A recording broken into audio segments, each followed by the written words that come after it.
Don't underestimate Daniel Dubois because he's got.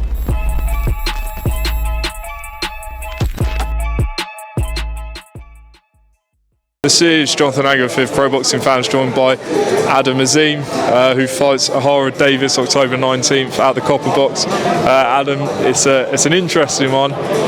You are mates with him, but I suppose sometimes you've got to fight your mates to get where you want. So how are you feeling ahead of this? Yeah, I'm good, thank you. I'm feeling really, really good. I'm looking forward to the fight. I've known Ohara for a very, very long time. I've got big respect for him. But you know, when we get into that ring, it's all down to business. When we come out the ring, we're still mates. That's how it is. How long have you actually known him, and how old were you when you first saw him in the gym?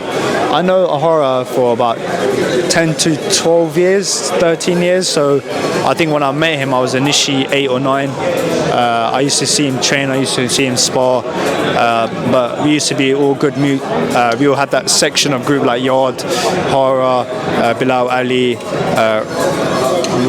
Romero, his name was. I don't know if you knew him. He was a professional back in the day. He was under Frank Warren. It used to be him. It used to be a couple other people as well. So yeah, it was good.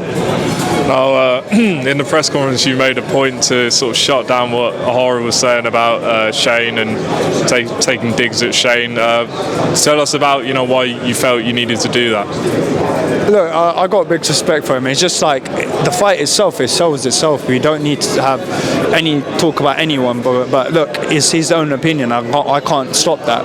But I just thought that obviously Shane's my team. I just want him to obviously respect him as well. But obviously that's he's got full entitled to say what he likes, and I can't stop that. But as a pure professional, I've got to say what I have to say. But I can't really stop him from saying anything of what he wants to say. So is that also your respect that you have for Shane as well, and the team who brought you along and shown you the ropes? Yeah, of course. Like Shane and the team itself, they've done a massive big favour for me. A big job. They've done a great job on me to where I've got to. Great management team. I think they've done a great job in my career, and it's looking to obviously go that way, and that's how it is, In your opinion, how do you compare this fight to a Harem Eubank fight? Look, it's a bigger, better fight. I think it's a tougher fight than Harem Eubank, and everyone knows that. And plus, Ohara Davies is a banger, and Harem is not.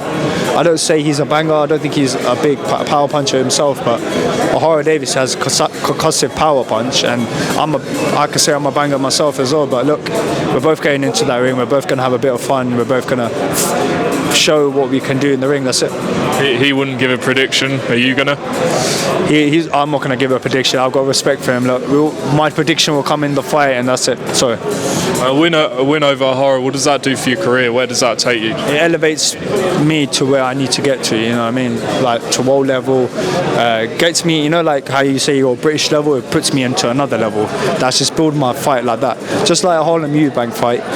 It put me there, but it's gonna get me there. It's a bit like this fight as well. Same scenario. Well, I asked you a couple of years ago. I asked you about Romero fight, and that was a fight that you really wanted. I know he lost the belt, and he's fighting this weekend. But would you still be up for a fight like Rolly? Guys had the belt. He's fought a lot of big names.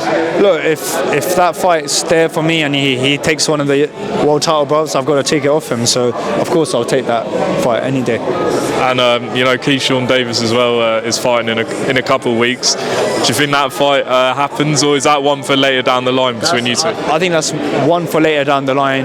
Is he? Who's he fighting?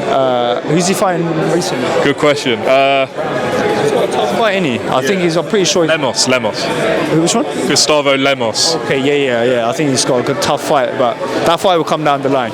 All these American fighters will come later down the line for me. That would be a big fight down the line. Right. And next weekend, Anthony Joshua, Daniel Dubois. Daniel's the guy you know well. Talk to us about that fight. It's a tough fight, man. It's a 50-50 fight, and I think, look, it's. I don't want. A lot of people are trying to back down Daniel Dubois, saying he's not going to do it. Like, don't underestimate Daniel Dubois because he's got one punch power. So it's going to be a good fight. When you were in the gym, with him, and did you see him, knock people spark out cold and things like that? Yeah, I see it all the time. I've seen him knock people out in the amateurs as well. So yeah. And what does he have to do you think to win the fight against Joshua? I think how he performed in his last fight, I think he might have to do the same thing, but be a bit more cautious because AJ's got punch power. So I think he has to box to win. Adam, appreciate your time. Anything you want to say to the fans? Why should they tune in October 19th to watch you and Ohara Davies? Keep up. October 19th, Copper Box. Let's do this. Adam, appreciate your time. Cheers.